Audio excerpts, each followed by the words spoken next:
හැබැයි අපි දැකලා බොහෝ තැන්වල ඒ ගොඩෙන්ම ගිහිලා තියන්න හදනවා විදුලි බල අර්බුදයක්. ඒක සාධාරණයිද කොයිතරම් දුරට ඇත්තටම ඒක ඇත්තද? ඇත්තටම ආණ්ඩුව මොනවා කිව්වත් තමන්ගේ සුද්ධේ වහගන්න යුද්ධේ භාවිතා කිරීම මම හිතනවා අසාර්ථකයි. ඒක ජනතාවගේ පැත්තෙන් අසාධාරණයි කියලා. ඉතින් ගල්ලංගුරු ගැන ආණ්ඩුවේ පාපිසි මොනවා කිව්වත් අද ඔවුන්ගේ සභානායකවරයා අර ගණිතය පිළිබඳ පොඩි මූලික අධ්‍යාපනයක් තියෙන දේශපාලන වෙනුවෙන් ජීවිතේම කැප කරලා ඉංජිනේරු උපාධිය අතහැරියයි කියන අපේ බිමල් රත්නායක මහත්මයා කියපු ප්‍රකාශය ඊටම වැදගත්. ඇත්තටම මේ කුමාරවරු දෙදෙනා කරපු දූෂණය වහගන්න බෑ. ඒගොල්ලන්ගේ සුද්ධේ වහගන්න යුද්ධ භාවිතා කිරීම මම හිතනවා දේශපාලන උපාය මාර්ගයක් විදිහට తాවකාලිකව සාර්ථක වෙන්න පුළුවන්. නමුත් මේ මහා අක්‍රමිකතාවයේ ප්‍රතිඵල ජනතාවට අත්විඳින්න වෙනකොට ඒක තවදුරටත් අර මේ හංගන්න බැරි වතුර යට තියාගන්න බැරි රබර් බෝලයක් වගේ උඩේමට නියමිතයි.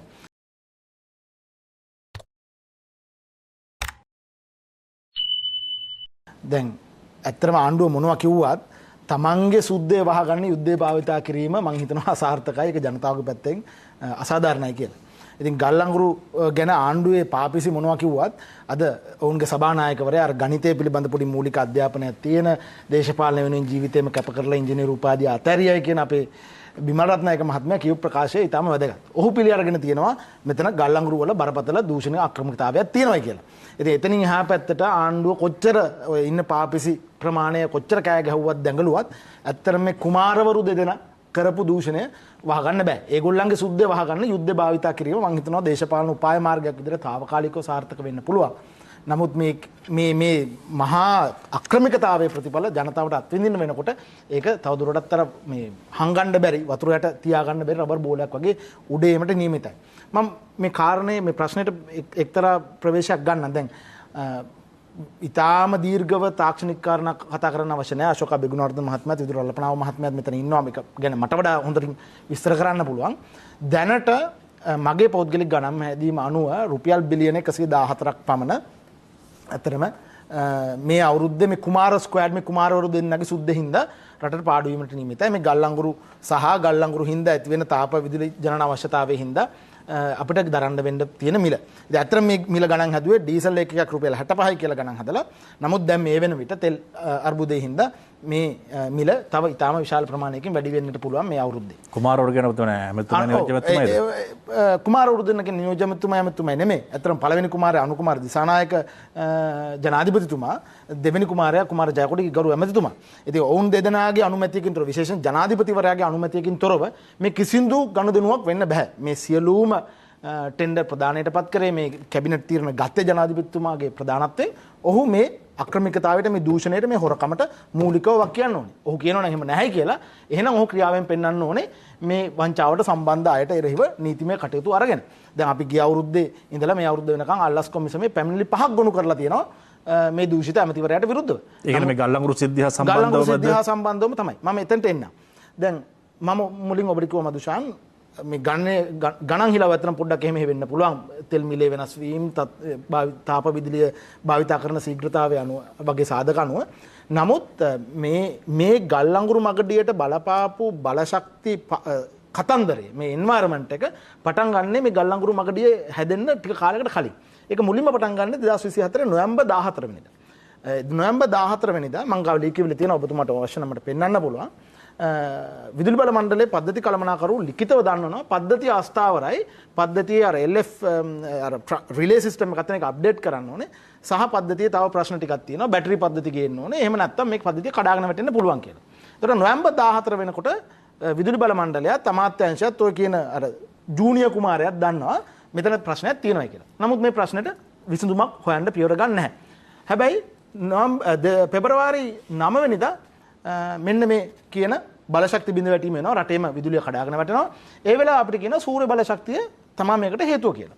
හේතුව කිව්වට ඇත්තටම බලාගෙන ගියාම මේ වාර්තාව මේ විදුලි බල මණ්ඩලයේ නිල වාර්තාව ඇත්තටම අර ලියුමේ තිබ්බ අනුතුරු ඇඟවීම නිසියාකාරව කියවලා තේරුම් අරගෙන අදාළ ක්‍රියාමාර්ග නොගැනීම තමයි ඇත්ත හේතුව.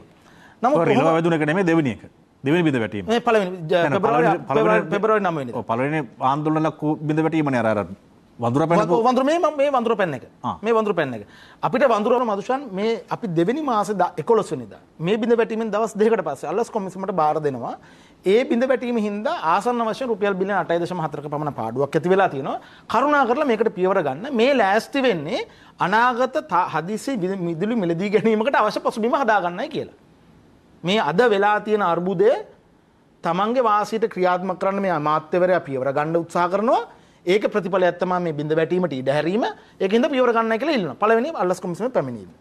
දෙවෙනි පැමිණිල්ල 5 වෙනි මාස 2 වෙනිදා ජනාධිපතිතුමාවත් තවත් විනාඩියක් තියෙනවා ඔබතුමාට. තවත් විනාඩියක් තිබෙනවා. ජනාධිපතිතුමාට එරේ පැමිණිල්ල කරනවා. ඒත් ඇත්තටම මේ ගැටලුව ගැන කතා කරලා.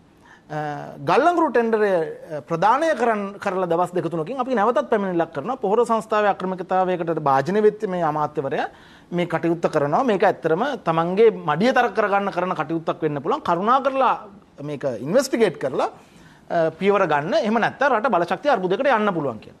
සැප්තැම්බර් 30 වෙනිදා අපි නැවතත් පැමිණිල්ලක් කරනවා. මේකෙන් අවුරුදු 3ක් විතර මේ ගනුදෙනු ගෙනිච්චොත් රුපියල් කෝටි 30000ක පමණ ලාභයක් වෙන්න පුළුවන්. ඒක කරුණාකරලා පියවර ගන්න කියලා. ඒ ඇහෙන්නෙත් නැහැ. ඔය අතරතුරේ තමයි මට වඩා හොඳට විදුර මේ ගැන පැහැදිලි කරා. අර දවස් 45ක ටෙන්ඩරය දිනලා නමුත් ප්‍රදානය කරන්නේ නැතුව ගල්ලංගුරු ආනයනය කරන්නේ නැතුව අද්භූත ආකාරයෙන් ප්‍රමාද වීමක් වෙන්නේ. ඒ ප්‍රමාද වෙන කාලේ තමයි අමාත්‍යවරයා රුසියාවට ගිහිල්ලා කලින් ගල්ලංගුරු ටෙන්ඩරය ලබාගෙන තිබිච්ච ස්වැක් සමාගම හම්බෙන්නේ රහසිගතව. ඉතින් ලංකාවට ආවට පස්සේ ඔවුන්ට දීලා තිබ්බ తాවකාලික කොන්ත්‍රාත්තුවත් අවලංගු කරලා අලුතෙන් මේ ලියාපදිංචි කරපු ට්‍රයිඩන්ට් චම්පා සමාගමට මේක ලබා දෙනවා. අපි ජනවාරි 26 නැවතත් අල්ලස් කොමිසමට යනවා. මොකද ජනවාරි 31 වෙනකන් ඉඩකඩ තිබුණා ටෙන්ඩරය අහෝසි කරා නම් මේ දූෂිත ටෙන්ඩරය නැවත දෙවෙනි බිඩට දෙවෙනි ලන්සුකරුට මේ ටෙන්ඩරය ප්‍රදානය කිරීමට හැකියාවක් තිබුණා. ඒ අවස්ථාවත් මොවුන් මගහරිනවා. ඊටාම හිතාමතා අපි අවසන් කරමු. මේ ගනුදෙනුවට අවශ්‍ය පසුබිම මේගොල්ලෝ කාලයක් තිස්සේ නිර්මාණය කරා පුනර්ජනනීය බලශක්තිය කපාදු කරලා ව්‍යාජ ටෙන්ඩර් ඉදිරිපත් කරලා ඩීසල් බලාගාර ගොඩ නැගුවා රුපියල් 72ක් වගේ ඒකකයකට වැය වෙන ඒක කිව්වා ටෙන්ඩර් මේ කැබිනට් මණ්ඩලයේ රුපියල් 20යි වැය වෙන්නේ කියලා. එහෙම කරලා ගල්ලංගුරු මගඩිය සිද්ධ කරා. ගල්ලංගුරු මගඩිය වෙන පාඩුව ගැන අපි හැමෝම දන්නවා. දැන් මහජන උපයෝගිතා කොමිසම කියලා තියෙනවා පළවෙනි 99 සම්බන්ධයෙන් බිලියන 8.4ක පමණ පාඩුවක් වෙනවා කියලා. නමුත් ඊට අමතරව ඒ ගල්ලංගුරු හිඟය පිරිමහ ගන්න තාප විදුලිය ගන්න අවශ්‍ය පසුබිමත් මේගොල්ලෝ ක්‍රමානුකූලව නිර්මාණය කරා. මේක මේ කුමාරවරු දෙන්න ඊටාම සලසුන් සහගතව කරපු දූෂණයක් මගඩියක් හොරකමක්ද නැද්ද කියලා ඒගොල්ලෝ තමයි රට හමුවේ තමන්ගේ අර හෘද සාක්ෂියට එකඟව කියන්න ඕනේ ඇත්තටම මොකද්ද උනේ කියලා. අපි ආචාර්යතුමනි දැන් මම දැනගන්න කැමති මේ වන විට දැන් අපි ඔය ඇනවුම් කරපු ගල්ලංගුරු නැව් කොයිතරම් ප්‍රමාණයක් අපට ලැබිලා තිබෙනවද? තව එන්න තියෙනවා කොයිතරම් ප්‍රමාණයක් එන්න තියෙනවද? අපි අර මුල් කාලේ නම් පළවෙනි නැව දෙවෙනි නැවේ ගල්ලංගුරු බාලයි කියන එක අරහෙන් මෙහෙන් ආණ්ඩු පැත්තනොත් ඇහුණා. නමුත් දැන් අනතුරු ඒ සම්බන්ධයේ වගේ වගක් නැහැ. ඒ විස්තර ටික පොඩ්ඩක් අපිට දැනගන්න පුළුවන්ද? බොහොම ස්තුතියි මදුෂාන්. මේ අවුරුද්දේ අපිට ගල්ලංගුරු නැව් 36ක් ඕනි. 36ක්. එතකොට අපි ගල්ලංගුරු කොඩ බාන්නේ සැප්තැම්බර් 20 විතර ඉඳන් අප්‍රේල් 25 වගේ කාලයක් ඇතුළත. මොකද අප්‍රේල් 25න් පස්සේ මූද රළු වෙනවා. එතකොට මේ ගල්ලංගුරු නැව් ඈත මුහුදේ ගැඹුරු මුහුදේ නවත්තලා බාජ්‍යයකට දාලා තමයි ගේන්නේ. එතකොට මේ බාජ්‍යයකට අන්ලෝඩ් කරගන්න අමාරුවකුත් තියෙනවා. ඒ බාජ්‍ය ගේනකත් අමාරුව තියෙනවා මුහුද රළු වුණාම. ඒ කියන්නේ වාරකංකාරය. එතකොට සාමාන්‍යයෙන් මේ මාසේ එහෙම අන්ලෝඩ් කරනවා නම් 15%කට එහා මුහුදට වැටෙනවා කියන තමයි අනුකල්පනය කරන්නේ. ඒ කියන්නේ අපිට නොකරන්න බැරි නෑ කරන්න පුළුවන් නමුත් වෙන හානිය වැඩි. වෙන හානිය වැඩි පරිසර හානියත් වැඩි. ඒක ලස්සන වැඩි තියෙන කවුරුත් ඕක ගාන හදන්නේ නැහැ. මොකද අපි ගල්ලංගුරු කොච්චරද තියෙනවා කියලා බලන්නේ නැව කොච්චර වතුර යටට ගිහිල්ලා තියෙනවද ඒකයි අන්ලෝඩ් කරාම කොච්චර උඩට යනවද. ඕක තමයි සාමාන්‍ය බලන්නේ. නැතුව බෑවට පස්සේ ගල්ලංගුරු කොච්චර ආවද කියන එක ඇත්තටම බලන්නේ නැහැ. එතකොට මේ නැව් 36න් නැව් 11ක් කලින් සැරේ ගල්ලංගුරු සප්ලයි කරපු පොටෙන්ෂියා කියන සමාගම සැප්තැම්බර් 20 ඉඳන් ගිය අවුරුද්දේ පටන් අරන් නොවැම්බර් 20 විතර වෙනකොට නැව් 11 ගෙනාවා. ඒකට මේ ට්‍රයිඩන්ට් කම්පැනියට තිබුණා නැව් 25ක් ගේන්න. ඒක ඒගොල්ලන්ට තිබුණේ දෙසැම්බර් මාසේ 2යි ජනවාරි පෙබරවාරි මාර්තු මාසවල 6 ගානේ 18යි ඊළඟට 5ක් දාලා තිබුණා අප්‍රේල් මාසෙට. දැනට ඇවිල්ලා තියෙන්නේ නැව් 13 වෙනි නැව ආවා. හරි ඒ කියන්නේ අප්‍රේල් 25 වෙනකොට නැව් 12ක් අන්ලෝඩ් කරන්න ඕනේ තව. දැන් අපි මේක හිතලා බලුවොත් එහෙම මාස 3ක් මේගොල්ලන්ට ගියා නැව් 13ක් ගේන්න. ඊට පස්සේ බලාපොරොත්තු වෙනවා එක මාසෙන් තව නැව් 12ක් ගේන්න. ඉතින් මේක ප්‍රැක්ටිකලි කරන්න පුළුවන් වැඩක් නෙමෙයි. එතකොට මේ එතකොට ඇත්තටම වෙන්නේ අපිට අවශ්‍ය නැව් 36 ගොඩ බාන්න බැරි වෙනවා. මම සාමාන්‍යයෙන් දැන් මේගොල්ලෝ එකට කරලා තියෙන්නේ අප්‍රේල් 26 විතර වෙනකොට නැව් ගොඩ බාන්න එක නවත්තන්නේ නැතුව මැයි 20 වෙනකන් නැව් ගොඩ බාන්න ලෑස්ති කරගෙන ඉන්නවා. එතකොට ඒ කාලය ඇතුළත සුළුසුලඟක් ආවොත් එහෙම නැත්නම් මුහුද රළු වුණොත් එහෙම ඒක ගොඩ බාන්න බැරි වෙන හේතුකුත් තියෙනවා. එහෙම කරත් සාමාන්‍යයෙන් ගණන් හදලා බලුවාම නැව් 4ක් විතර අඩු වෙන්න ඉඩ තියෙනවා කියන එක කියන්න ඕනේ. එතකොට මොකද්ද මේ නැව් 4ක් අඩු වුණාම වෙන්නේ? අඩු වෙන හැම එක නැවකටම නොරොච්චෝල එක බලාගාරයක බලාගාරයේ යන්ත්‍ර 3ක් තියෙනවා. එක යන්ත්‍රයක් දවස් 25ක් වහන්න ඕනේ. ගල්ලඟු නැති හින්දා. එතකොට නැව් 4ක් ආව නැති වුණා කියන්නේ මාස 3ක් ඕක වහන්න සිද්ධ වෙනවා. දැන් ඒ වගේම අපිට වැදගත් දැන් මේක ගැන කතා කරනකොට දැන් එතන පොඩි ප්‍රශ්නයක්. ඔය නැව් දැනට අපිට අවිල්ලා තියෙන 13. ඒකේ ප්‍රමිතිය ඔක්කොම එකයිද? ඒ කියන්නේ අර දෙවනි නැවේ ප්‍රමිතිය ටිකක් හොඳයි. මම හිතන්නේ හතරවෙනි නැවේ ප්‍රමිතිය ටිකක් හොඳයි. ටිකක් හොඳයි කියන්නේ නමුත් අපිට අවශ්‍ය ප්‍රමිතියට වඩා තාමත් බාලයි. බාලයි.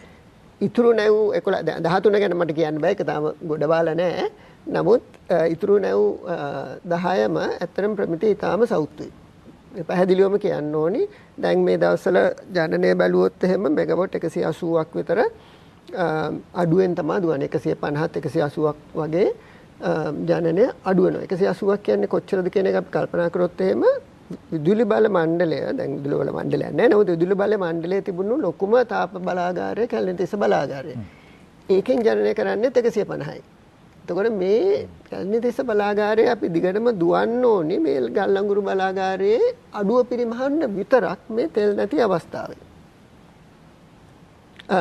තව උදාහරණයක් කියන්නම්. දැන් සාමාන්‍යයෙන් ගල්ලංගුරු පුච්චනකොට අලු වෙනවා. මේ අලු සාමාන්‍යයෙන් දවසකට එනවා මෙට්‍රික් ටන් 800ක් වගේ කහු කරලා සිමෙන්ති සමාගම් වලට දෙනවා. එතකොට මේ දකුණු අප්‍රිකාවේ ගල්ලංගුරු පැය 24ම පාවිච්චි කරන්න පටන් ගත්තේ මාර්තු මාසේ 5 වෙනිදා වගේ විතර.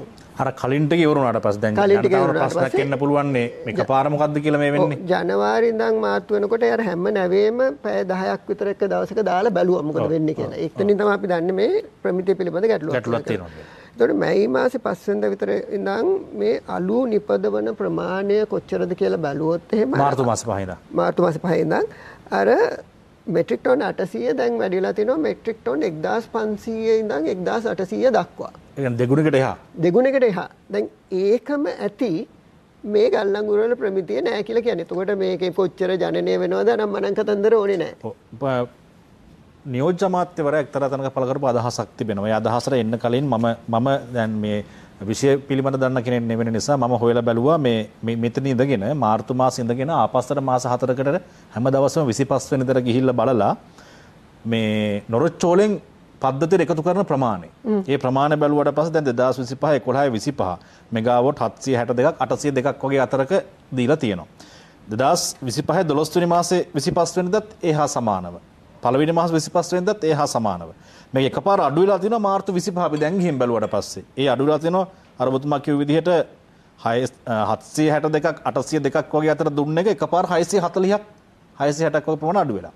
ඔය ප්‍රශ්නේ මතු කරනවද එක්තරා තැනක නියෝජ්‍ය අමාත්‍යවරයා සඳහන් කරන මේක ඔහු ස්ථිරසාරවම කියන්නේ ඔහු සැකපල කරනවා. මේ දකුණු අප්‍රිකාවේ ගල්ලංගුරු එකයි රෂියන් ගල්ලංගුරු එකයි වෙනස් වුණ නිසා මෙහෙම වුණාද දන්නේ නැහැ කියලා. ඒ කියන්නේ ප්‍රමිතිය නෙමෙයි ඔහු එතන ඔහු සැකයක් විදිහට පළ කරන්නේ. එහෙම සැක කරන්න පුළුවන් කියලා. මම මොක වෙන විදිහකට උත්තරයක් දෙන්නම්. මේ පළවෙනි පාර නෙමෙයි අපි දකුණු අප්‍රිකානු ගල්ලංගුරු ගේන. මීට කලින් අපි රුසියාවෙන් ගෙනල්ලා තියෙනවා, දකුණු අප්‍රිකාවෙන් ගෙනල්ලා තියෙනවා, ඉන්දුනීසියාවෙන් ගෙනල්ලා තියෙනවා. තුනෙන් මට මතක හැටියට ඕස්ට්‍රේලියාවනුත් නැව් කීපයක් ගෙනල්ලා තිබුණා. 2015න් පස්සේ කිසිම අවස්ථාවක දැන් මේ බලාගාරයේ ජනනය මෙගාවොට් 900යි. එතකොට බලාගාරයේ සමහර මෝටර් ෆෑන් වලට මෙගාවොට් 90ක් යනවා. ඒ කියන්නේ 810ක් පද්ධතිය දෙන්න ඕනේ. ඒක තමයි වා දැක්කේ 802ක් වගේ එකක් ආම. 810ක් පද්ධතිය දෙන්න. ගල් අඟුරු ප්‍රමිතිය හින්දා 2015න් පස්සේ කිසිම අවස්ථාවක මේ 810 දෙන්න බැරි කමක් ඇති වෙලා තිබුණේ නැහැ. ඒක කවුද කියන්නේ? ඒක දත්ත බලලා විදුලි බල මණ්ඩලයම පාර්ලිමේන්තු ආංශික කාරක සභාවේ කියලා තිනවා. මීට කලින් අපිට උනේ නැහැ. ඒ වගේම විදුලි බල මණ්ඩලයේ ඉංජිනේරෝ පුවත්පත් සම්මේලනයට ඇවිල්ලත් කියලා තියෙනවා. මමත් දැකලා තියෙනවා ඩේටාවල එහෙම දෙයක් වෙලා නැහැ. එතකොට මේක රුසියානු ගල් අඟුරු ගෙනාවු හින්දා නෙමේ මේ ඕනෙම බලාගාරයක් ගත්තොත් එහෙම ඒකේ ඉන්ධන ප්‍රමිතියක් තියෙනවා. ඒතකොට ඒ ප්‍රමිතියට වඩා හුඟක් අඩු වෙලා තියෙන එක තමයි මෙතන තියෙන ගැටලුව. පොඩ්ඩක් අඩු වෙලා නෙමෙයි. හුඟක් අඩු වෙලා. දැන් අර මම මේක කියන්න ඕනේ අපිට ගැටලු දෙකක් තියෙනවා. එකක් තමයි ඔය දැන් කියපු බලාගාරයේ ජනනය අඩුවීම. දෙවෙනි එක තමයි සංක කිව්වේ මේ නැව් ගානක් අඩුවෙන් ගේන්න වෙනවා. මේ වෙලාවට මේ ටික මේ නැව් ටික ආපු නැති හින්දා. ඒකට ප්‍රධානතම හේතුව මේ ටෙන්ඩරය පමා කිරීම ගැන. එතකොට මම මේක කියන්නේ මම ඒක පස්සේ මීට වඩා විස්තර කරන්නම්. මොකද රජයෙන් ඇවිල්ලා හැමදාම කියන කතන්දරය තමයි ප්‍රසම්පාදන ක්‍රියාවලියේ කිසිම වැරද්දක් නැත. දූෂණයක් නැහැ කියන කතාව දූෂණයක් නැහැ කියන කතාවයි ප්‍රසම්පාදන ක්‍රියාවේ කිසිම වැරද්දක් නැහැ කියන එකයි දෙකක්.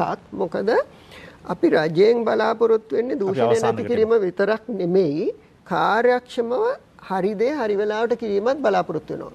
එතකොට ඒක නැති වුණත් ඒක ලොකු වැරද්දක්. ඒ ගැන මම විස්තර සහිතව පස්සේ කතා කරලා පෙන්නනවා.